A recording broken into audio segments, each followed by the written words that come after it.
NCOP, as well as staff from the legislatures. My name is Mandla Khai.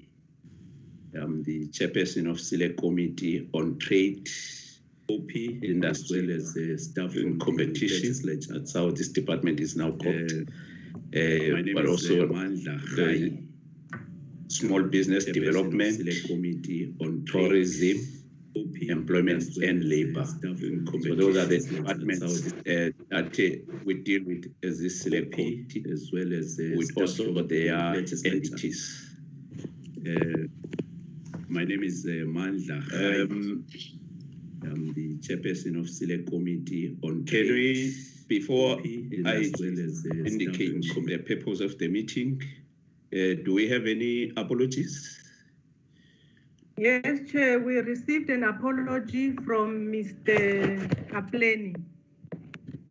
He said he has got a bereavement. Oh, okay. That's the only apology I have.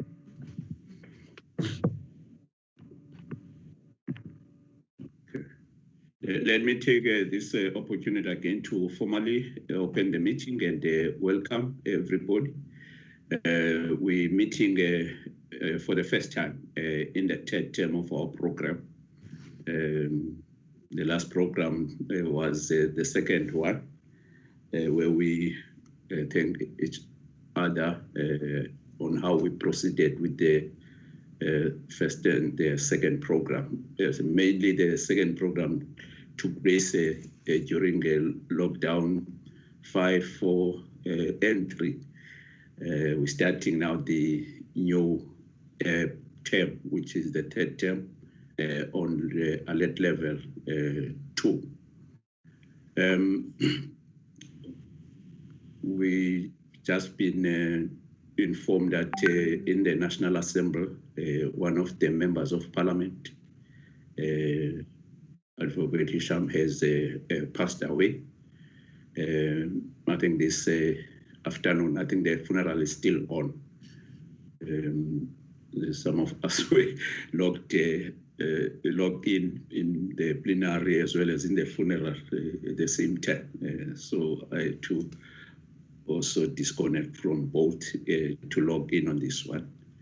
But let me also indicate that the secretary to the chairperson has lost her mother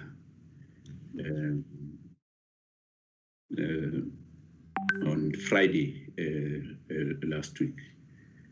So I thought that must also indicate that since this meeting, those are the things that have happened, which are associated. So perhaps I would just ask the members if we could have a moment of silence. Yeah.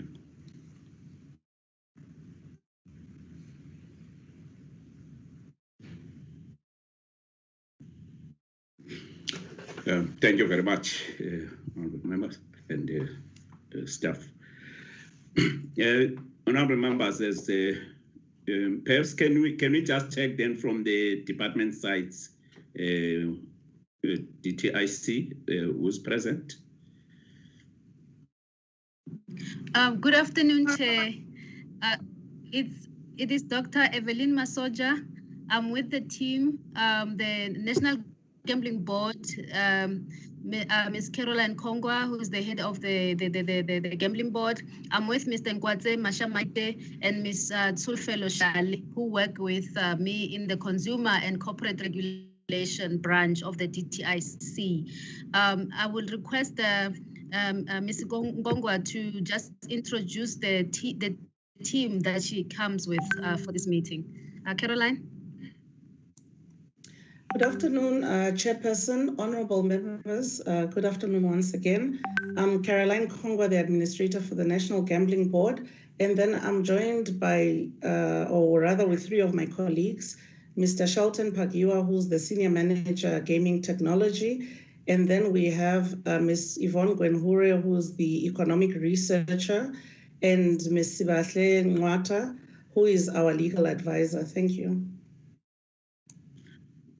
Okay, thank you very much. So Dr. Masoja has been having a long day today. I think she started in the PC on the two bills that have been returned by the President, Copyright Amendment Bill and Protection of Performance Amendment Bill. Yeah. Can I have an indication which provinces are represented in terms of MPLs? Yes, Chairperson, according to the list I received from Free State, we have Honorable J. Khadebe, the Chairperson of the Portfolio Committee.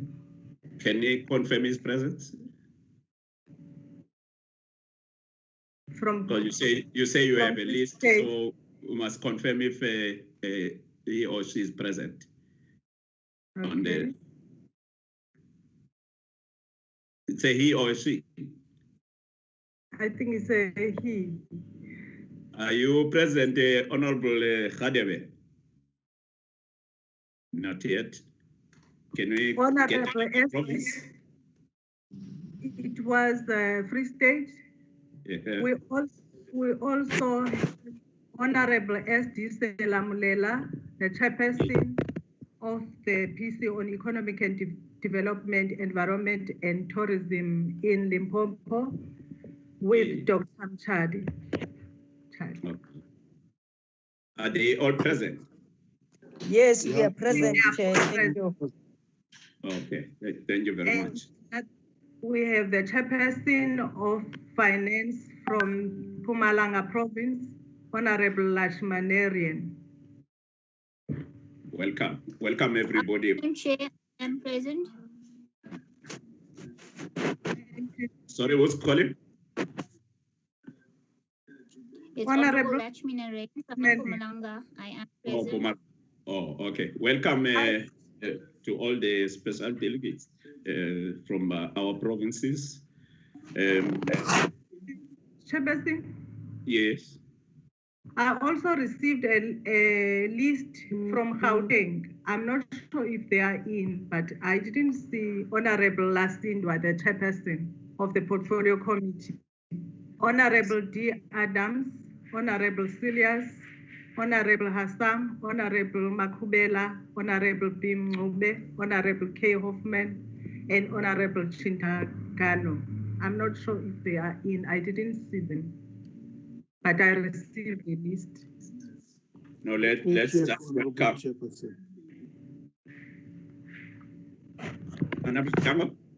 Yeah, let me just check, Honorable Chairperson. I'll come back to you. Okay, no, we'll continue in the meantime. So it's not affecting their quorum at all, yeah, but we welcome their presence in the meeting. Can I just check if we have a legal advisor from Parliament?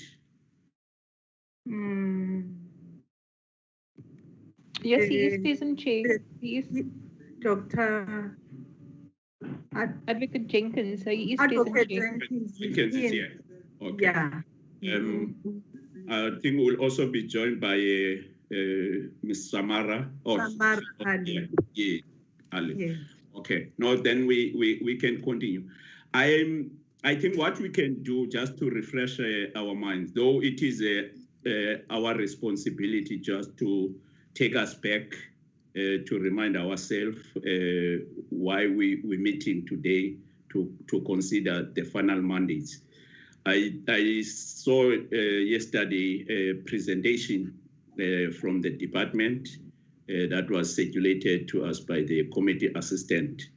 Though it is now our responsibility, because the bill is no longer in the department now, it is with the Parliament, the National Council of Provinces Select Committee, but because already the report is here, I will allow the department to just give us to take us through the report, but you should not take us on the final mandates. We'll leave the final mandates. Each province will be indicating what is their final mandate. So I saw in the report you've given us, Dr. Masoja, the background And you also included the status with regard to the final mandate. So I'm suggesting that you should not go into the final mandate. That part will be getting directly from the provinces themselves as to how their final mandates looks like. Over to you, Dr. Masoch.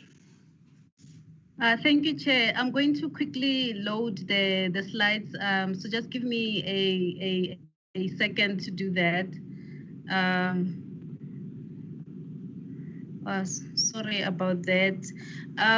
So Chair, we are going to in this presentation with the NGB, we are going to present some of the content that we've already shared regarding the bills before. So the information is not new, and so in terms of that, it's just to take you back in terms of what the bills are about and what was the outcomes about them. And so I'm going to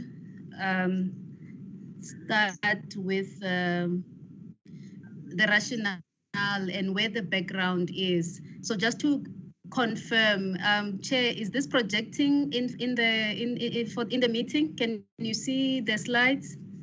I'm on the first page. Yes, Doc, we can see the slide. Okay. Thank you, Chair. Good afternoon, honorable members. Good afternoon, Chairperson and the colleagues and representatives from the provinces. And Chair, just to extend the condolences to the honorable member that you mentioned, and then the colleague in your office. May their souls rest in peace. And just to start with the presentation, Chairperson, we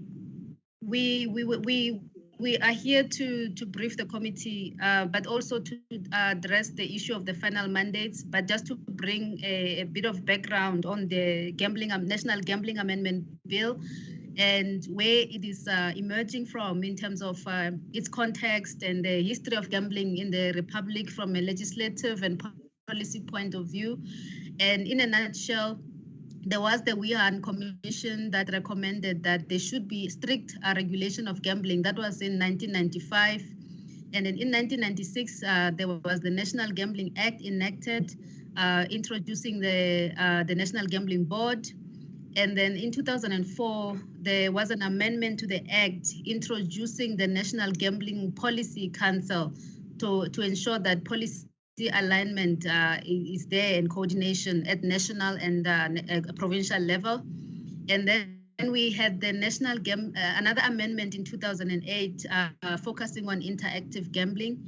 However, this legislation is not enacted due to some considerations that were dealt with in Parliament with the concerns of gambling, overstimulation of gambling in the Republic.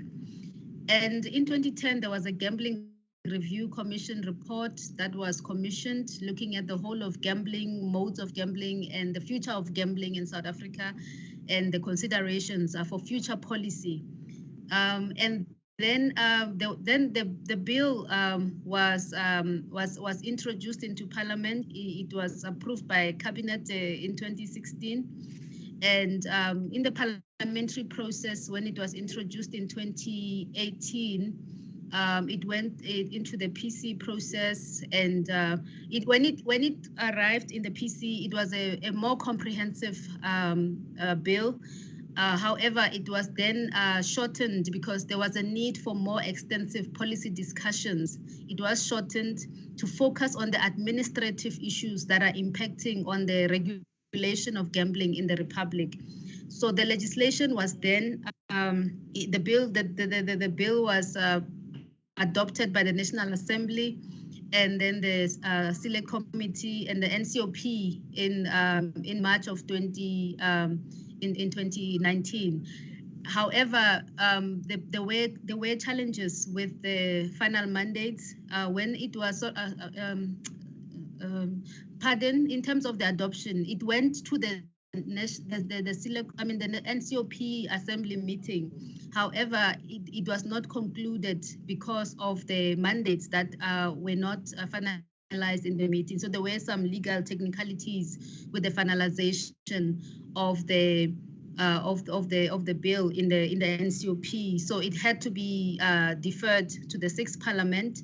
So in the 6th Parliament, it was revived as a bill in the 6th Parliament, and we then undertook processes we started the process, and in that process we also we also went to brief the provinces, the provincial legislatures, late 2019 about the bills. And for today's purpose, we will be addressing the final mandates, but then the background of where gambling is coming from, in terms of the policy processes and the policy principles. The principles that were set out in the Wehan Commission, they remain applicable to date. The protection of society from overstimulation of latent gambling through the limitation of gambling opportunities remains one of the key principles that are still pursued to date, to ensure that there is no excess gambling activities in the country, and people are not exposed, punters are not exposed to overstimulation of gambling. So that the policy rationale remains, as well as the protection of players and the integrity and fairness of the industry through the strict control and supervision of the industry. Another policy rationale that remains is that there is a need for uniformity and harmonization of policy and law at all levels of government across provinces through norms and standards, cooperation and coordination. And the issue of the generation of revenue and taxes for provinces for good causes also remains a principle that is key in terms of the policy. The economic empowerment of the historically disadvantaged remains an area of critical importance for the national gambling legislation, and the promotion of economic growth, development, and employment. And I will not repeat the processes that were followed. I think the part that I will go into is on the processes after the National Assembly, where there was a process with the provinces in the 5th Parliament. So in the 5th Parliament, when the bill went into the NCOP process, as I've indicated in the last meeting of the NCOP, it could not be concluded because of the status of the mandates. And I will go into the 5th bullet, where I'm highlighting the mandates that were received from the provinces at the time. So the negotiating mandates were received from the provinces, and the department, together with the regulator, responded to those mandates. And the final mandates received from the provinces in the 5th administration were that Northwest, Free State, Mpumalanga, Limpopo, and Northwest, they voted in favor of the bill at the time. Eastern Cape abstained. The Western Cape, Gauteng, and KwaZulu-Natal, they voted against the bill. So this was the status in the last administration.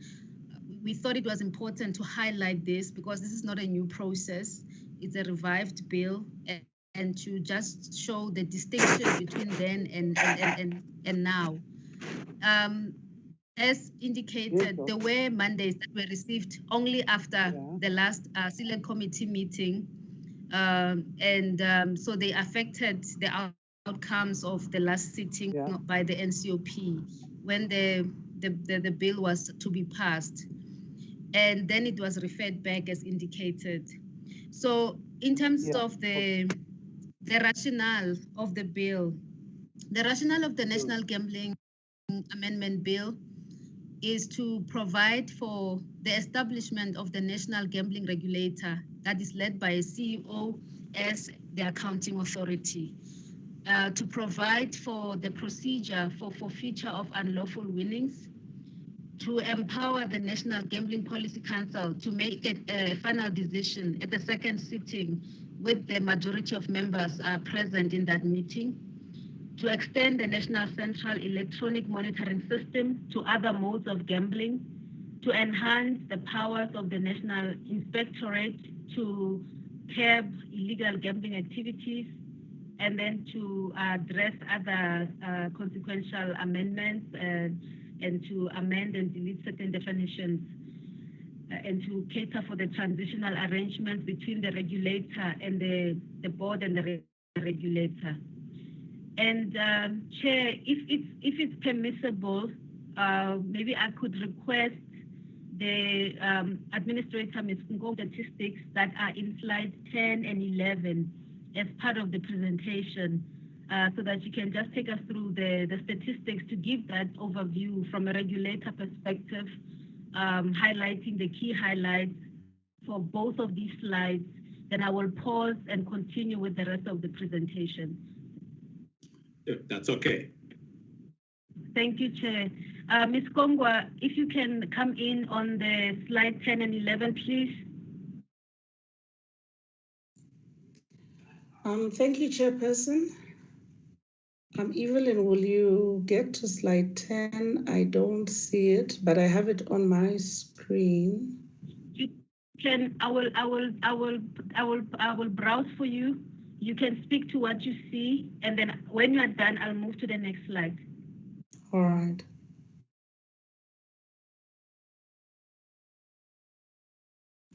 Okay, I don't see it, but let me use my screen. Basically, on slide 10, it's one of the National Gambling Board's mandate to ensure that we monitor market sector performance and market share. So this is usually done by the National Gambling Board producing statistics and providing an outlook of the gambling industry.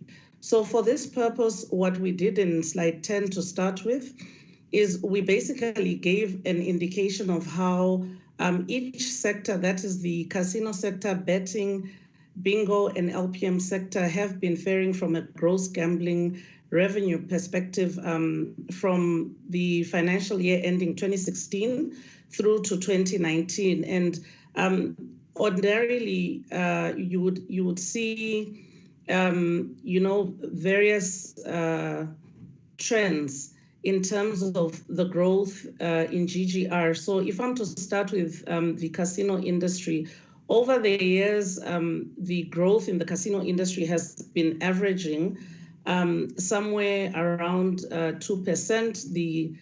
For the specific financial years and the most recent, we have growth at 1.2%. And then we also have the betting industry, where we reported as at the end of financial year 18-19, we have seen growth at 18%, followed by bingo, which was reported at 26.6%, the LPM industry 12.9%. So overall, the industry has been growing at 12.1%. Those are the projections we have, and we're basically looking at an industry that more or less, even in terms of the latest statistics, the financial year ending March 2020, we have an industry that is worth 31 billion. So the investment basically stimulates the local economy, local economic growth, contribution to government tax and levies, also a contribution to the gross domestic product and investment, and also job creation, considering the fact that we have a huge investment from an infrastructure perspective, and in terms of the value chain, individuals or citizens are required then to take up employment, assist with providing gambling activities in a responsible manner. So overall, tax collected by government, I think that is something that members would also want to or rather be keen in paying attention to would be the fact that overall government tax collected amounts to about 10% of gross gambling revenue. And then the next slide would be dealing with an indication per province of what each province's share is. So we have Gauteng, which is the largest contributor, followed by the Western Cape, and then, followed by KwaZulu-Natal, and then the Western Cape, and fourthly, followed by Eastern Cape overall. So the gambling statistics also basically assist us in monitoring market share, and why that is important is also just continuously to understand and inform the research projects that the National Gambling Board does in order to inform us how basically punters or gamblers are behaving, and also to keep a track and reconcile in terms of overall whether the industry is growing, and how tax collection is taking place. Thank you.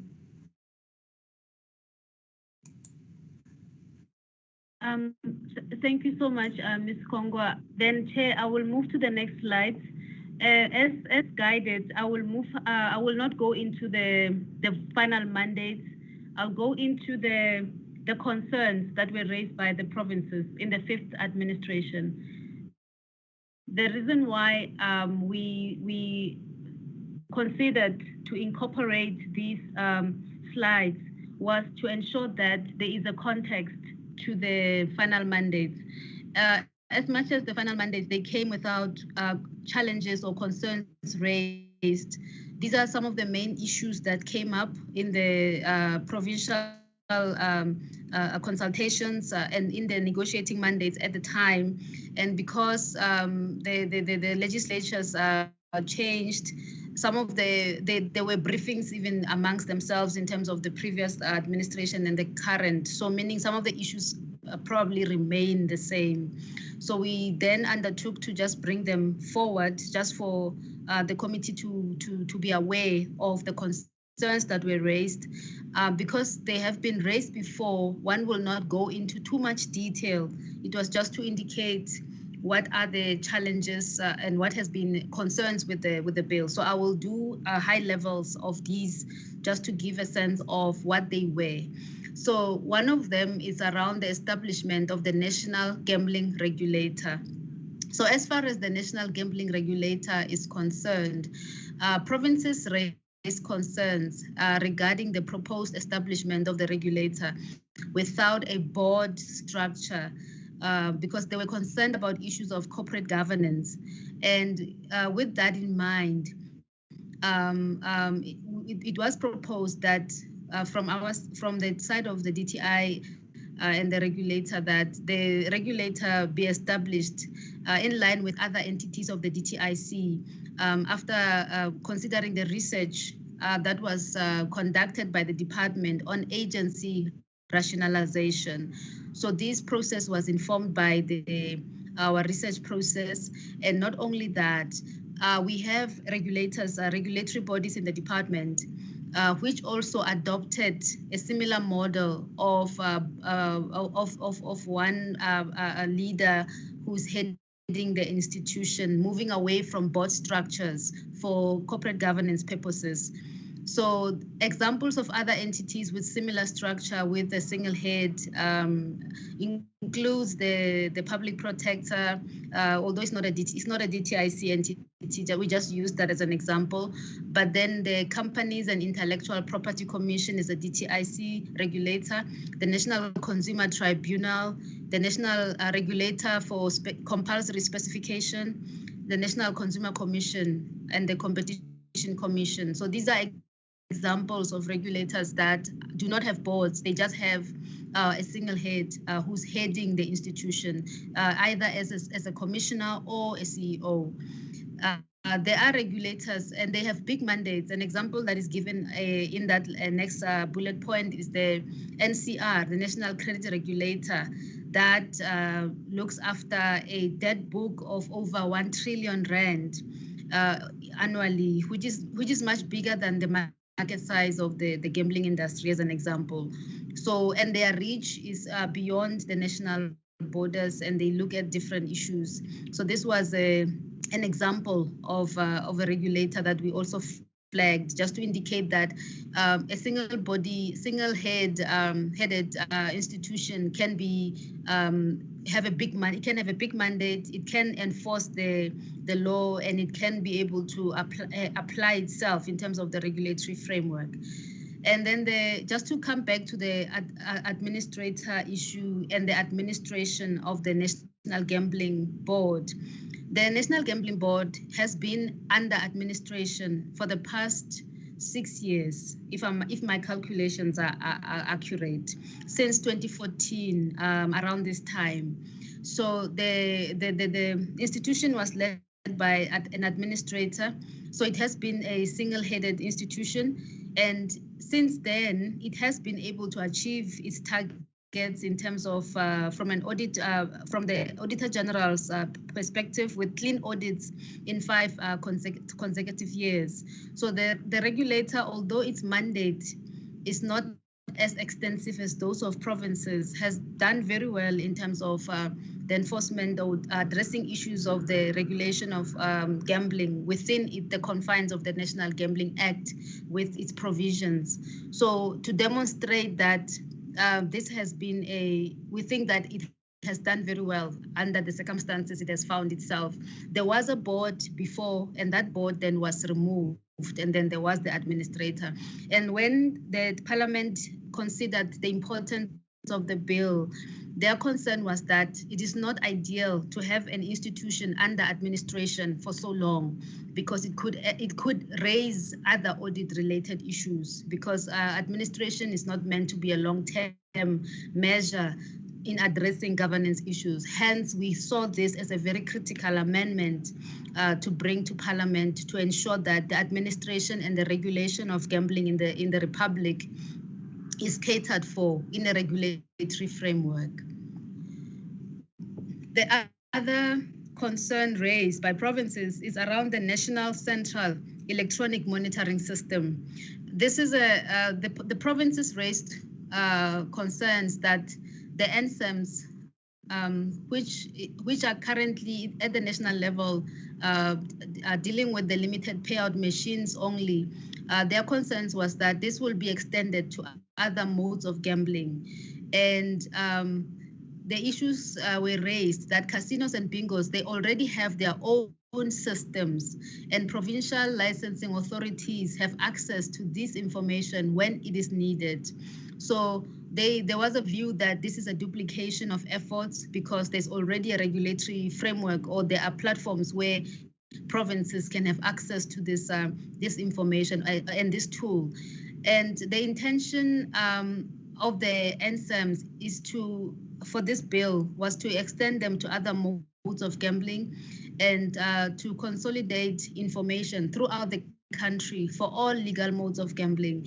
The National Gambling Board currently has the exclusive mandate over the NCEMs for the limited payout machines mode of gambling.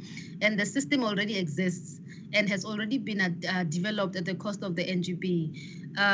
So I will maybe pause in terms of the various explanation about the NCEMs, but just to indicate that provinces were concerned about the interference of government, of the National Gambling Board in terms of the NCEMs. They were not in favor of this inclusion, the extension to other modes of gambling. They did not support it, and they raised various issues about it. And for instance, raising the fact that they already have their own systems.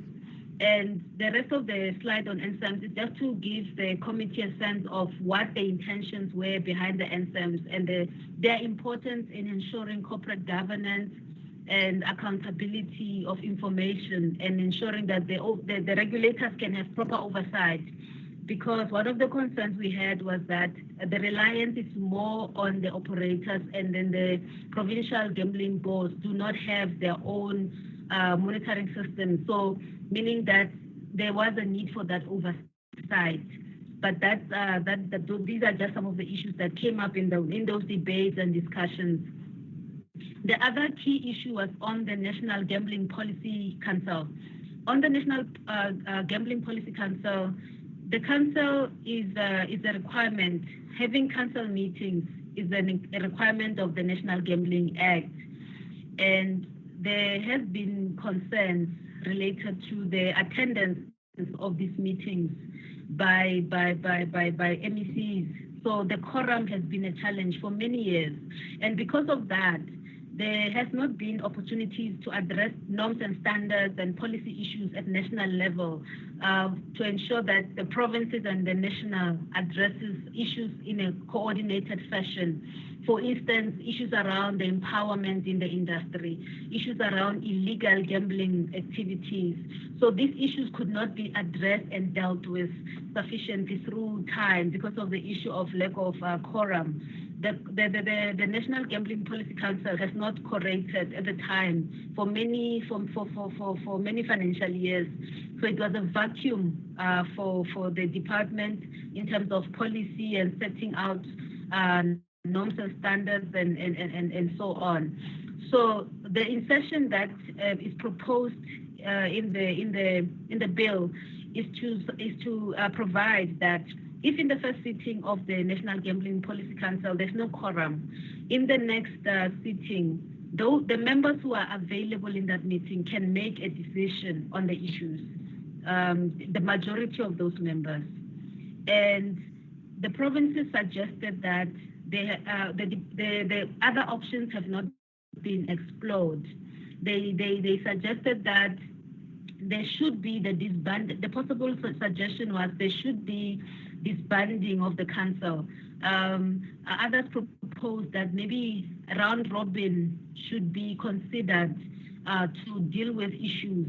However, in terms of the disbanding, there was a concern that this will not result in giving effect to the Constitution, and it will impact on the risk of conflict with regards to policy and laws developed by government, and pose challenges and not bring solutions, but just bring challenges. And in terms of the round robin, we looked at how round robins normally work. Round robins are utilized to cast a vote on matters that have already been deliberated. So both options were not seen as viable for this process, but this was one of the contentious issues that was deliberated and that many provinces had concerns about. And some even proposed that maybe the minister should have an administration process where he engages with his colleagues, with his counterparts on issues of attendance rather than having this in a legislation in the form of a bill. So this discussion had different views, but it was not well received by the relevant different provinces. The other one was on the National Inspectorate.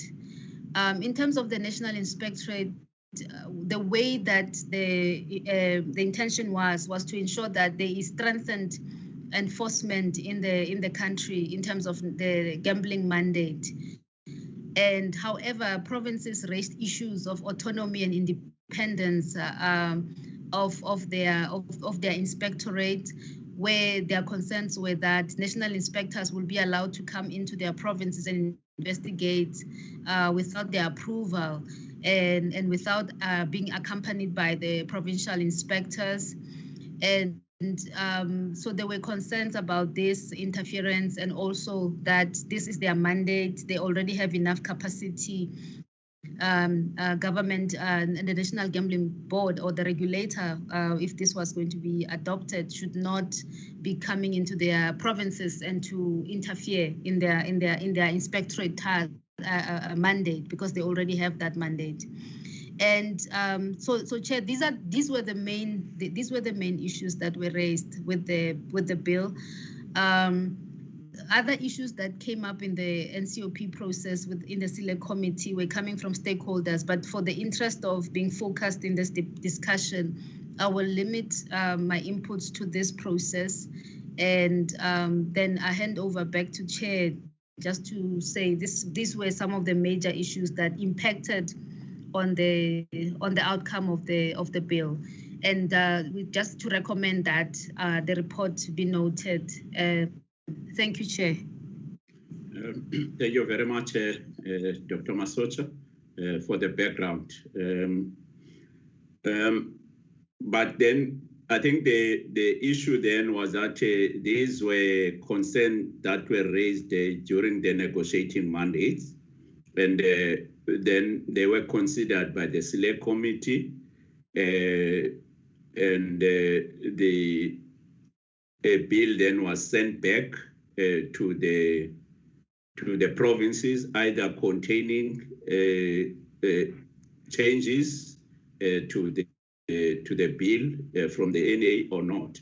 Then after that, then the provinces have decided to give in their final mandates. After considering, they raised the issues and the department then responded, and the committee, and now provinces are making their final mandates, taking into account the issues that they raised and also the responses to the issues that they raised. So I'm not sure to what extent the mandates have been circulated to all members. I want to, at this stage, ask the committee secretaries to upload the mandates alphabetically, and if there's, I don't know if there's a member of the legislature from the Eastern Cape province. Yesterday I was called by the PLO that I should read the mandate of the Eastern Cape, as no one was going to be present from the province. If it's still the case, then I will, on behalf of the Eastern Cape, because alphabetically it's the first province, I will read the mandate of the Eastern Cape. And the next one will then be the Free State.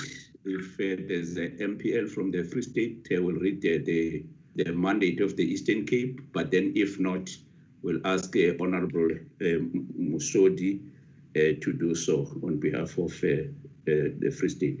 Let me read then the Eastern Cape Provincial Legislature Office of the Speaker, final mandate to the Chairperson of National Council of Provinces, name of the bill, National Gambling Amendment Bill, number of bill B27B 2018, date of deliberation 17 August 2020, vote of the legislature.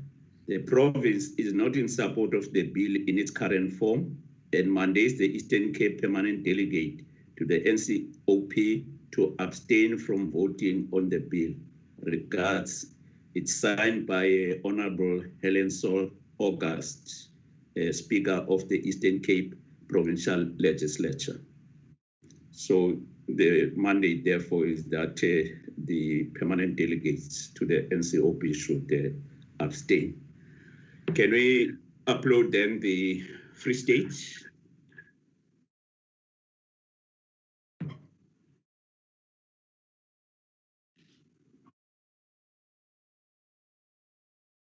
Do we have a MPL from the Free State? Thank you, Chair. Do you hear me, Chair? Yes, I can hear you. Thank you very much, Honorable Chairperson. Good afternoon, honorable members and officials. The mandate from the Free State, Honorable Chairperson.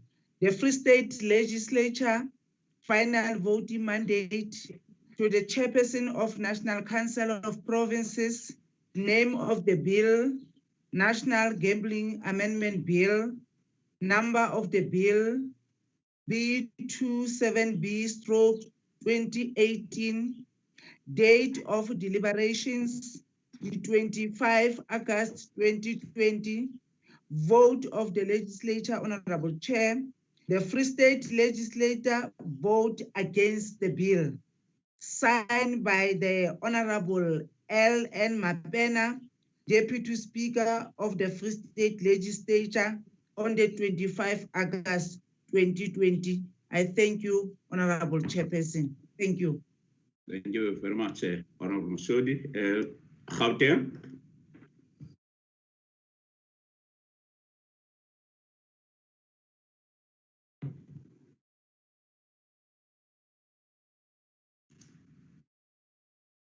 Yes, Chairperson. Sorry, I lost my sound a little bit. Okay. Let me read the final mandate, Chairperson. The final mandate, Chairperson, is that to the Chairperson of the National Council of Provinces, the Honorable A. Masondo. The name of the bill is the National Gambling Amendment Bill. The number of the bill is B278-218, 2018. The date of deliberation was the 22nd of May 2020. The vote of the legislature. The Gauteng legislature votes against the bill, Chairperson. Signed by? Thank you. Signed by the Speaker of the Gauteng legislature, the Honorable Mekwe. Okay. Thank you very much. Thank you very much. The next province is Limpopo.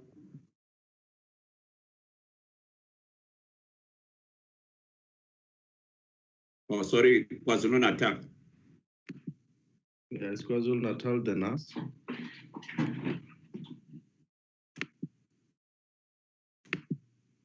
Can you take us through?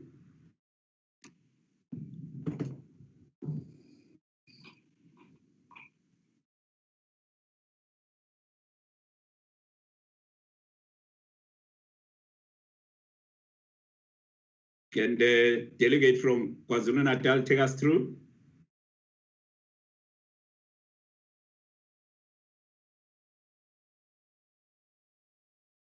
Honorable Tim.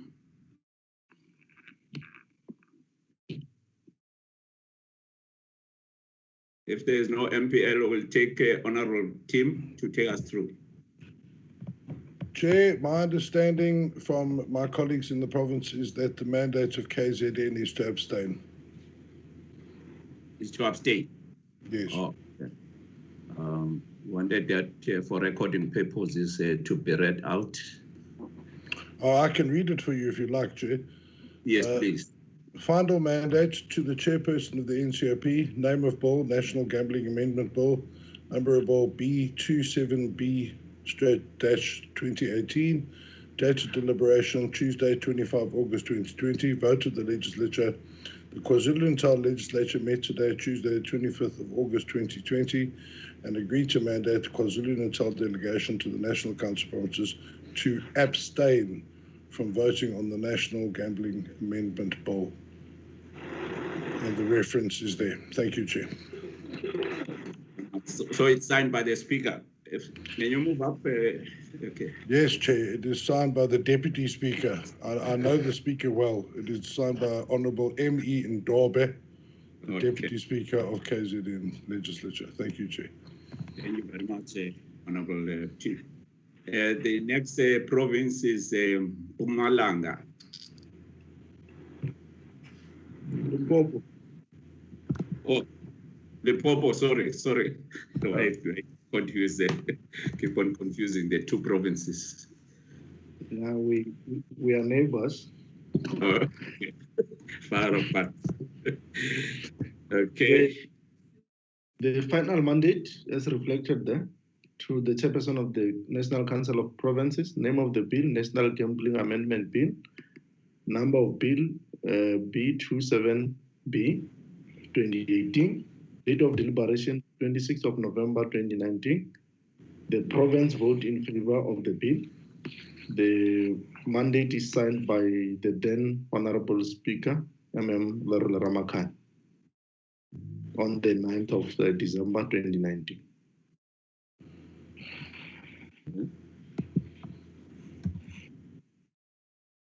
The next province, Mpumalanga.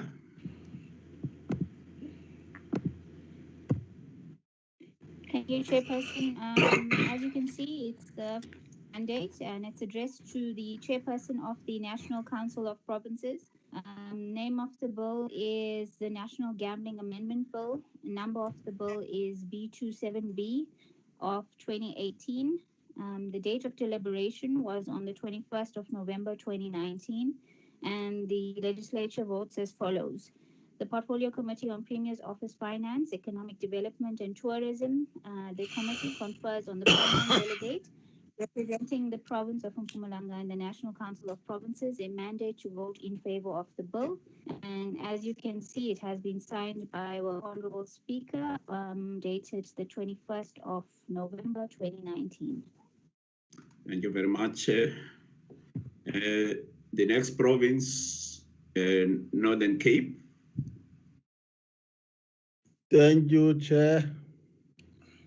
Welcome. Chairperson, the mandate of the province of the Northern Cape read as follows. As you can see, the number of the bill, it reads as follows. The Portfolio on Finance, Economic Development and Tourism duly met on the 18th November 2019 and was briefed by the permanent delegate to the National Council of Province, Honorable K. Mui Mang, as well as officials of the Department of Trade and Competition and the Gambling Board. The outcome of the meeting was that the previous negotiating and final mandate will prevail as there were no changes to the bill.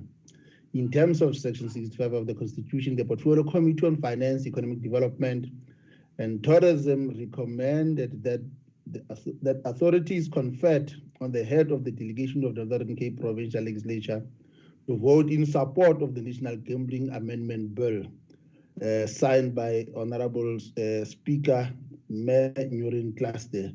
Thank you, Chairperson. Thank you very much, Honorable Maima. Western Cape. We still allow the Northwest, sir. Oh, hey, what's wrong with me now? Oh, Northwest, sorry. Thank you, Honorable Lord. It's clear I will never be the chairperson of the NCOP.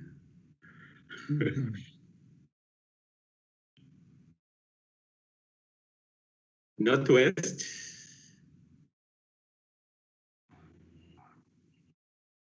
Do we have anyone from the Northwest? Can we ask you, Honorable Lon, to read it out on behalf of Northwest?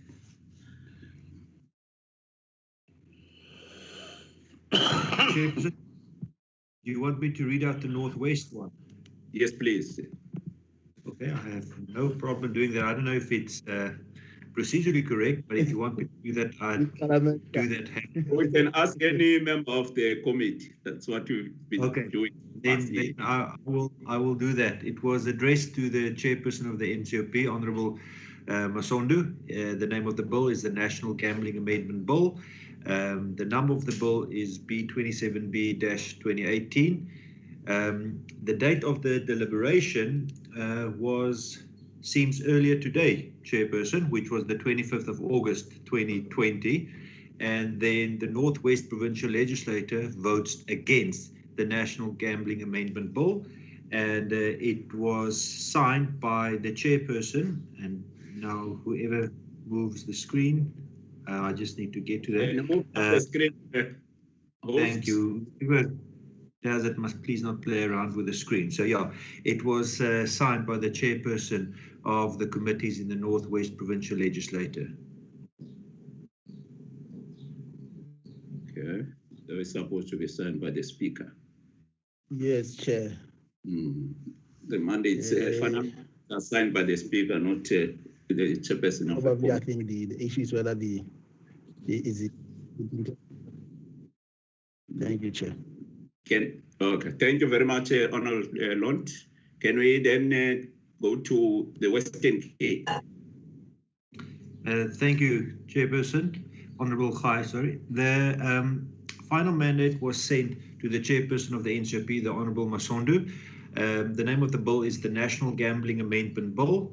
The number of the bill is B27B-2018. The date of the deliberation was on the 22nd of November 2019, and the Western Cape Provincial Parliament confers on the Western Cape's delegation in the National Council of Provinces the authority to not support the bill, and it was signed by the Speaker of the Provincial Parliament in the Western Cape, Honourable Mkasela.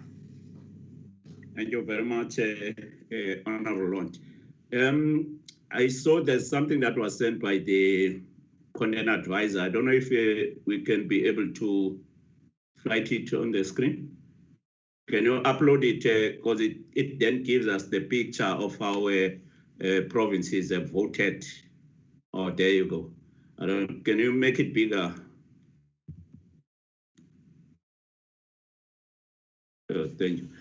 Can you take us through, Mrs. Grace? It's you all of content advisor. How many are voting in favor? How many that are against, and those that are abstaining? Mrs. Grace, can you read it? Can you? I can't open it. Okay, can Yeah, you make quickly? The two provinces,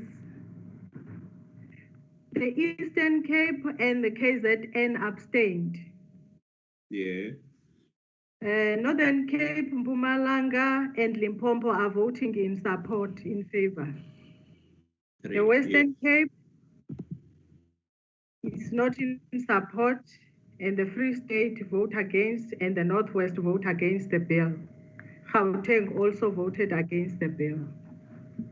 So 2 provinces abstained. 2 provinces 4 abstained. provinces voted against, and 3 in support. Oh. I think at this stage, perhaps we will have to also get an advice from Advocate Jenkins and Ms. Samara Ali. But let me just read what the rules of the NCOP says when it comes to quorum and decisions. It's on page 55 of the National Council of Provinces rules. The heading is quorums and decisions. Rule 155. Rule 155(1) in brackets says, except when a question is decided, business may proceed irrespective of the number of members present. That means unless there's no decision that is going to be taken, the issue of a quorum doesn't apply. But where a decision has to be taken, 2 says, when a question that does not fall under Section 75 of the Constitution is to be decided, meaning the one that we are dealing with now. This one is not dealt with in terms of Section 75, but is dealt with in terms of Section 76. So therefore, A says committee members representing at least 5 provinces or 6 provinces in the case of constitutional amendment must be present. And B, the question is decided by the supporting vote of at least 5 provinces or 6 provinces in the case of constitutional amendment. What does it mean? A means we should be 5 provinces in terms of people that are present in the meeting. At least we should be 5. We meet that requirement in terms of A, but in terms of B, it says the question is decided by the supporting vote of at least 5 provinces. So the provinces that are in support of the bill are less than 5. So, but let me then find out then from perhaps, let me start with Samara and then Advocate Jenkins to to assist us. Maybe probably before that, Chair. Yes. Also if in a situation where the mandate is not signed by the Speaker, I see in terms of the table that was presented, it says the Gauteng one is not signed. The Northwest one is signed by the chairperson. There's one that was signed by the Deputy Speaker. Of course, with the Deputy Speaker, I think it's a matter that I suspect will definitely give him the constitutional responsibility of the Deputy Speaker be different from where the mandate is signed by the chair and where in another situation the mandate is not signed. If we could also get clarity around that. Thank you, Chair. Thank you. So, Chair, if I may, the okay. Gauteng one is signed. It was just not dated. Okay. In fact, all of them are not dated there's a signature, but after the signature, there's no date for all of them, except that the Gauteng one is a column for date, even though they did not put the date. Others did not have a column for date at all. So if you look at all of them, it's just that the Gauteng one, the reason why I think the issue of a date is an issue is because they say under the signature, there's a line with a date, but then the date that is fixed. I think maybe then Samara can assist that on that as well.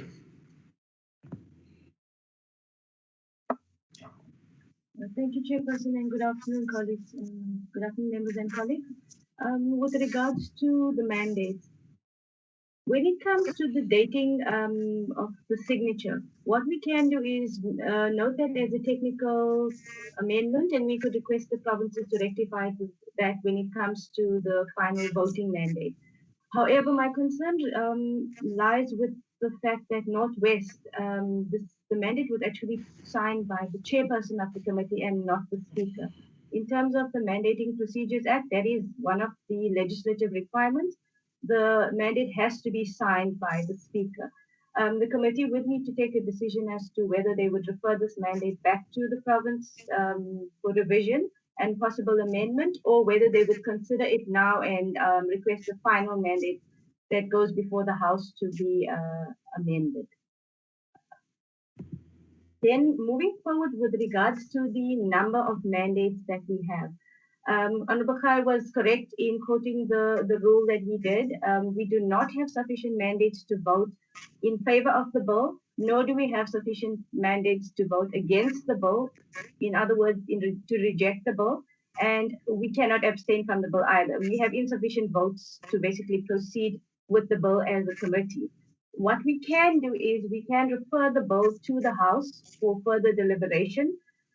This was done in the previous Parliament, and the House had referred it back to the committee for further deliberation. However, I don't see it.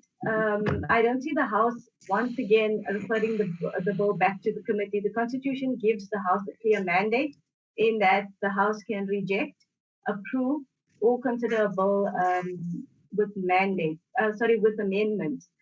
So in terms of our committee process, the report will merely say that the committee had considered the mandate submitted.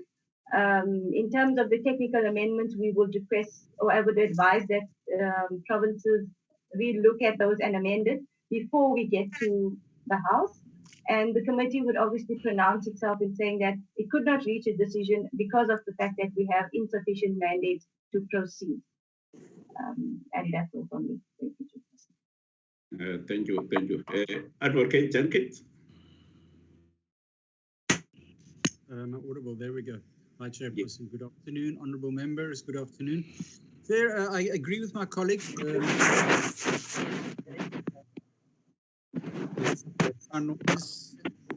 Mute. Chairperson. What I did see, there was a table put up about that did not indicate whether there was any problems with the mandates, but what I got from the table is only 3 provinces voted in favour of the question. Yes. So, Chair, if the question is put in this committee, that needs to be reported. If the question is put on the final mandate and only 3 voted in favor, then the question has been rejected. And so what I want to say is, I think I'm not differing from my colleague there, Shamara Ali. If the mandates need to be tightened up to make them valid in terms of the Mandates Act, then let's do it. But in the end, it looks like the committee needs to report that we didn't get sufficient mandates to present a bill that the committee supports as a committee made of provincial delegations in terms of the Section 76 procedure. I think one mustn't be afraid to submit to the House to say this is where we are in the committee, and then the House can take it further. And I agree with my colleague Shamara Ali, the House can reject the committee report, and provinces can come up with a voting mandate that indicates that they now want to pass the bill. But if they do not want to, then the bill is back to 0, Chairperson. And that's it's a 76 bill. It stops there. Thank you very much. Thank you very much, Advocate Jenkins. I think at this stage, then we will ask the staff to prepare a report, assisted, of course, by Advocate Jenkins and Shamara, to take into account what has transpired, and then at a later stage we will convene again the committee to look at the report and adopt the report before then it goes to the House. So that will be the way forward, honourable members. Agreed? Chair, it's Yakui. In the position, I did not get the Must I repeat?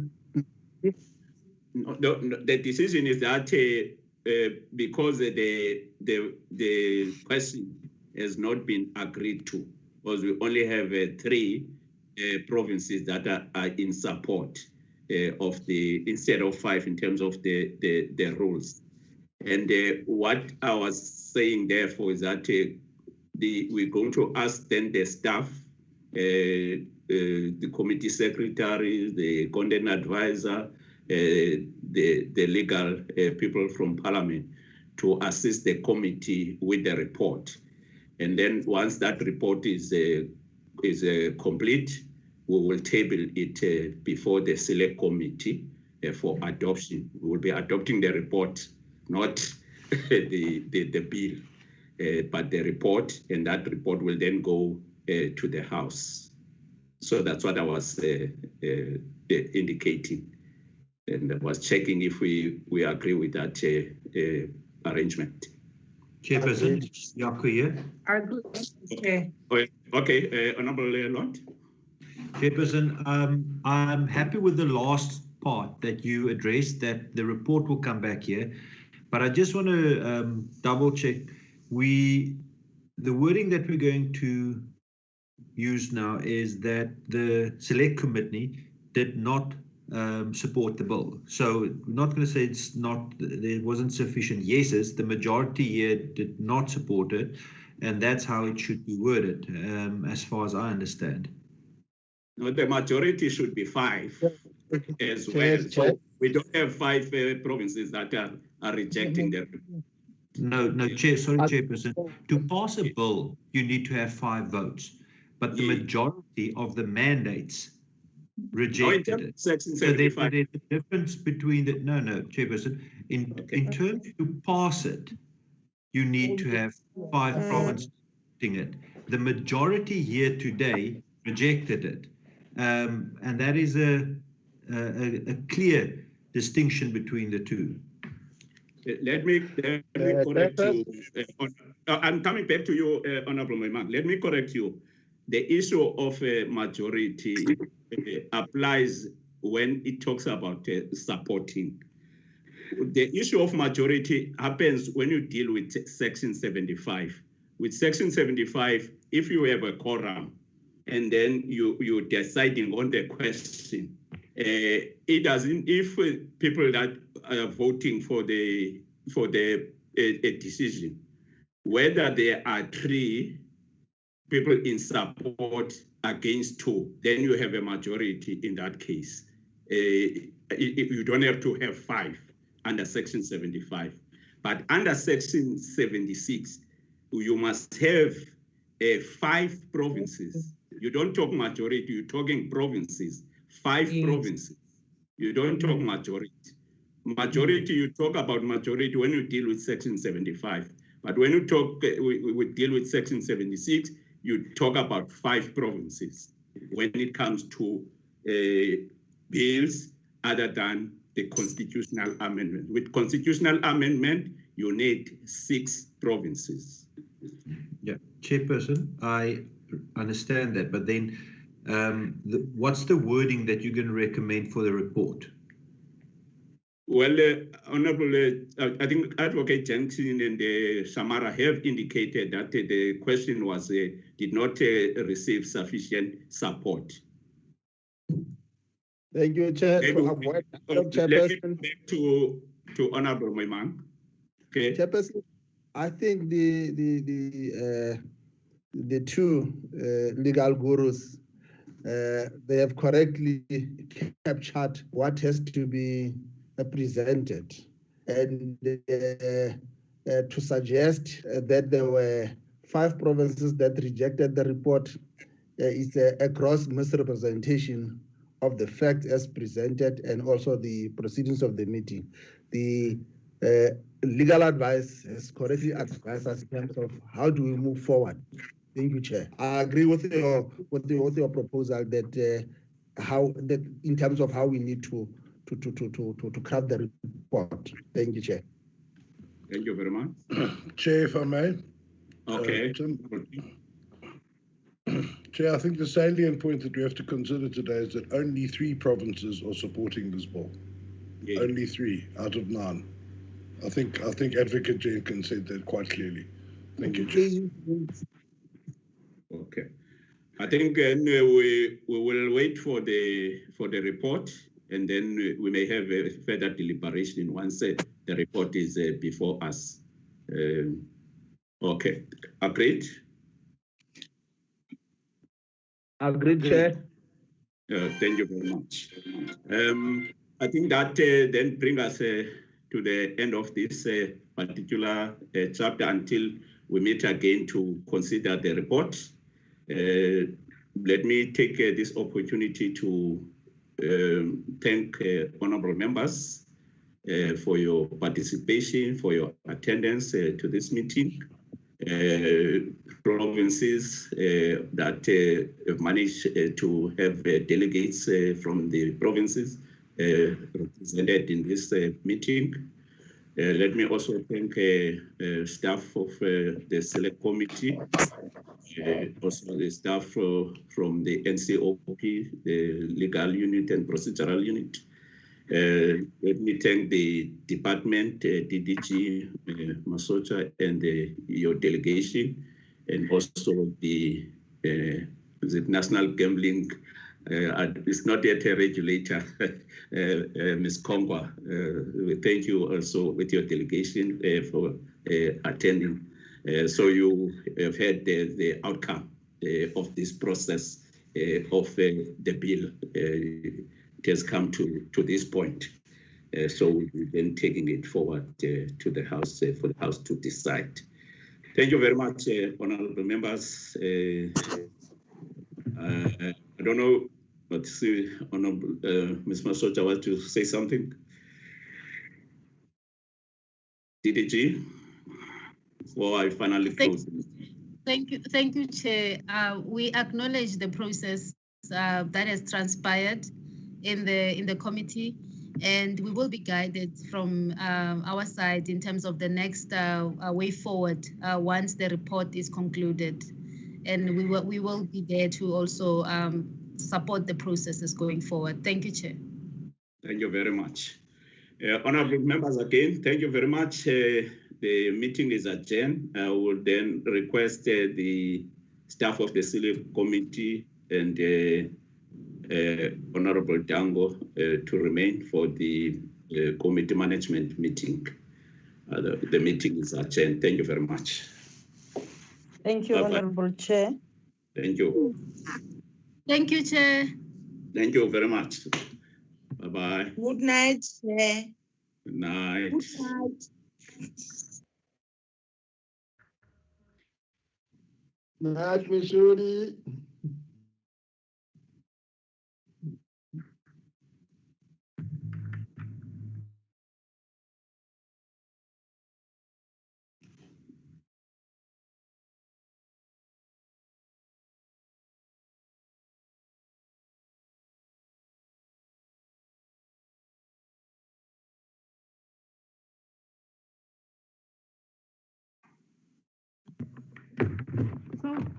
Okay, we are back.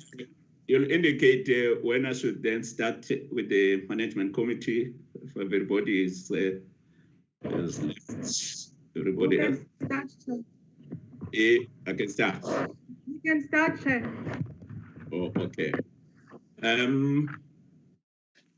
think the issue now is about the program, particularly the third and the fourth program that we must be discussing as this management committee meeting. Yeah, so I don't know if we have the program that we can flight. I think there are still other people that are not part of the management. Maybe we should wait for them to leave the meeting.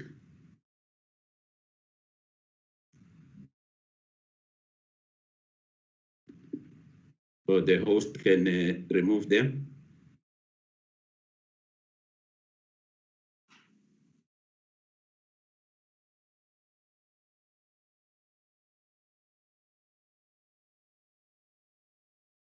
It's a closed meeting, so even the YouTube must leave the meeting.